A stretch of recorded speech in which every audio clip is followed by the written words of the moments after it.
আসসালামু আলাইকুম। আমি মৌসুমী জান্নাত আপনাদের জন্য নিয়ে এসেছি নতুন একটি রেসিপি। এটি হচ্ছে কলিজার সিঙ্গারা। চলুন তাহলে কীভাবে সিঙ্গারা তৈরি করতে হয় তা দেখে নেওয়া যাক। এখানে আমি 1.5 কেজির মতো ময়দা নিয়ে নিয়েছি। দিয়ে দিচ্ছি পরিমাণ মতো লবণ। লবণ আর ময়দাটাকে ভালো মতো মিশিয়ে নিব, যাতে কোনো অংশে লবণ কম বেশি না থাকে। লবণ মিশানো হয়ে গেলে দিয়ে দিব 1 কাপ তেল, সয়াবিন তেল। এটা ভালো মতো সয়াবিন তেলটা দেওয়ার পরে এটা নিয়ে ময়দা আর হচ্ছে সয়াবিন তেল ভালো মতো মিশিয়ে নিতে হবে, যাতে কম বেশি না থাকে কোথাও। এখন এটার মধ্যে আমি ঠান্ডা পানি দিয়ে দিব। অল্প অল্প করে ঠান্ডা পানি দিবেন, যতটুকু লাগে একটা শক্ত ডো হওয়ার জন্য। রুটি বানানোর মতো, রুটি বেলার যেই রকম ডো হয় ওই রকম ডোটা করে নেবেন। ডোটা তৈরি হয়ে গেলে এর উপরে আপনি তেল ব্রাশ করে এটাকে রেস্টে রেখে দেবেন 1 ঘন্টার জন্য। এটাকে র্যাপার দিয়ে ঢেকে রেখে দিব আমি 1 ঘন্টার জন্য। 1 ঘন্টা পরে ফিরে এসে এটা রেস্টে থাকবে, ততক্ষণ আমি অন্য কাজ করে নেব। এখানে আমি কেটে নিয়েছি অফ ক্যামেরায় আলু আর হচ্ছে গাজর। এখানে 1.5 কেজির মতো আলু আর গাজর আছে, দুইটা মিলিয়ে এটাকে আমি কিউব করে কেটে নিয়েছি। আপনারা গাজর ছাড়াও শুধু আলু দিয়েও করতে পারেন। এখানে আমি নিয়ে নিয়েছি গরুর কলিজা। এটাকে আমি আগে সিদ্ধ করে নিয়েছি লবণ আর হলুদ দিয়ে। দিয়ে দিচ্ছি কড়াইয়ের ভিতরে তেল। তেল দেওয়ার পরে আপনি এটার মধ্যে দিয়ে দেবেন পাঁচফোড়ন। আমি এখানে 2 চা চামচ পাঁচফোড়ন দিয়ে দিয়েছি। পাঁচফোড়ন দেওয়ার পরে এটাকে ভালো মতো ভেজে নিতে হবে অল্প। এই পর্যায়ে চুলার জালটা কমিয়ে নেবেন, যাতে পুড়ে না যায় পাঁচফোড়নটা। পাঁচফোড়নটা হয়ে গেলে এটার মধ্যে দিয়ে দিচ্ছি রসুন কুচি করা। এটা একটু সফট করে নিব, যাতে কাঁচা ফ্লেভারটা না থাকে। এখন এটার মধ্যে আলু কিউব করে কেটে আলুগুলি দিয়ে দিচ্ছি। আলুটা আমি ওয়াশ করে নিয়েছি ভালো মতো। এখন এটাকে একটু তেলের মধ্যে ভালো মতো ভেজে নিতে হবে, যাতে করে এটার টেস্টটা আরও বেড়ে যায় অনেক গুণ। আলুটা ভাজলে দেখবেন আপনার টেস্টটা অনেক ভালো হবে। এটার মধ্যে দিয়ে দিচ্ছি 1 চা চামচ রসুন বাটা, 2 চা চামচ পেঁয়াজ পেস্ট দিয়ে আমি একটু নেড়ে চেড়ে দিচ্ছি, যাতে নিচে না লেগে যায়। দিয়ে দিচ্ছি আদা পেস্ট 1 চা চামচ। প্রত্যেকটা মশলা দেওয়ার পর আপনি একটু নিচে নেড়ে নেবেন, যাতে আপনার এটা নিচে লেগে না যায়, কারণ নিচে তো এটা পানি ছাড়া তেলের উপরে সিদ্ধ হচ্ছে। দিয়ে দিচ্ছি এখানে আমি 3টি পেঁয়াজ কুচি করে কাটা, কারণ কাঁচা পেঁয়াজটা একটা দিলে এটার আলাদা টেস্ট থাকে। এখানে দিয়ে দিচ্ছি 1 চা চামচ জিরার গুঁড়া। এখন দিয়ে দিচ্ছি ধনিয়ার গুঁড়া 1 চা চামচ। ধনিয়ার গুঁড়া দেওয়ার পর একটু নেড়ে নেব। দিয়ে দিচ্ছি 1 চা চামচ লাল মরিচ গুঁড়া। দিয়ে দিচ্ছি হাফ চা চামচ হলুদের গুঁড়া। এখন এটাকে ভালো মতো মিশিয়ে নিব। দিয়ে দিচ্ছি আমি গরম মশলার গুঁড়া। আপনারা চাইলে আস্তা গরম মশলার গুঁড়াও দিতে পারেন। সেক্ষেত্রে হয়ে গেলে আপনারা গরম মশলার ওইগুলি উঠিয়ে ফেলে দিবেন। এখন এটাকে ভালো মতো একটু ভেজে নিতে হবে, যাতে মশলার গন্ধটা না থাকে। দিয়ে দিচ্ছি এখানে পরিমাণ মতো লবণ।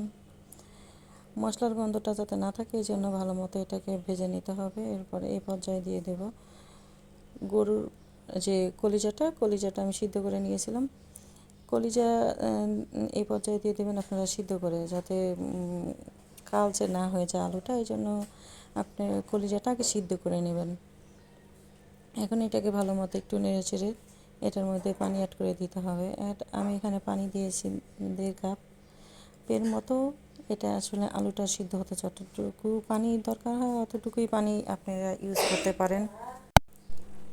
পানি অ্যাড করার পরে এটাকে একটু পানিটা ভালো মতো নেড়ে চেড়ে ঢাকনা দিয়ে ঢেকে দিতে হবে। এখন যখন পানি দিবেন তখন চুলার আঁচটা বাড়িয়ে দিবেন, যাতে পানিটা বলকায় ওঠে। এখন এটাকে ঢাকনা দিয়ে ঢেকে দিতে হবে। এখানে আমি দিয়ে দিচ্ছি কাঁচামরিচ চপ করা। আপনারা চাইলে কাঁচামরিচ কেটেও দিতে পারেন।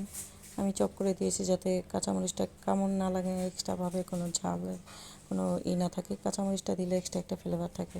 ঢাকনা ঢেকে দেওয়ার পরে এটাকে উঠিয়ে দিবেন। একটু পর নাড়াচাড়া করে দেবেন, নেড়ে দিলে নিচে যাতে না লেগে যায়। এভাবে করে আপনি যখন আবার একটু নাড়াচাড়া দিয়ে আবার ঢাকনা দিয়ে ঢেকে দেবেন। এভাবে করে সিদ্ধ হওয়া পর্যন্ত নাড়াচাড়া দিয়ে আলুটাকে এভাবে করে নেবেন।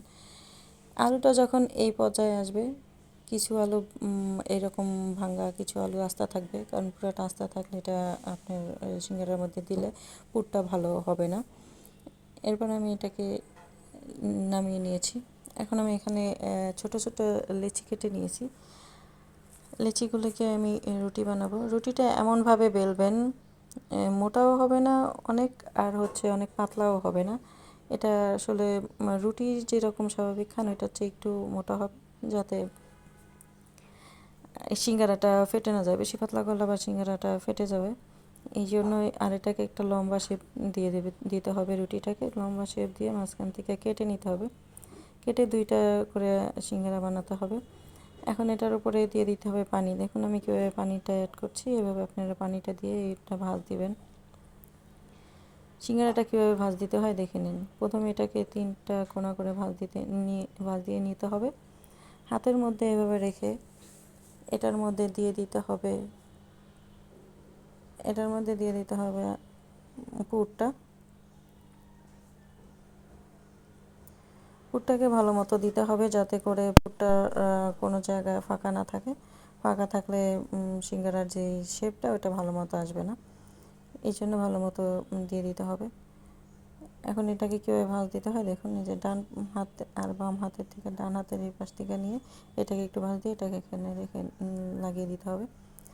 আর এভাবে করে দাঁড়া করে রাখবেন, নিচের দিকে ভাঁজের অংশটা রেখে দেবেন। দেখুন এখন আমার সবগুলি বানিয়ে আমি নিয়েছি। এভাবে আপনারা এভাবে বানিয়ে রেখে দিতে পারেন ফ্রোজেন করে।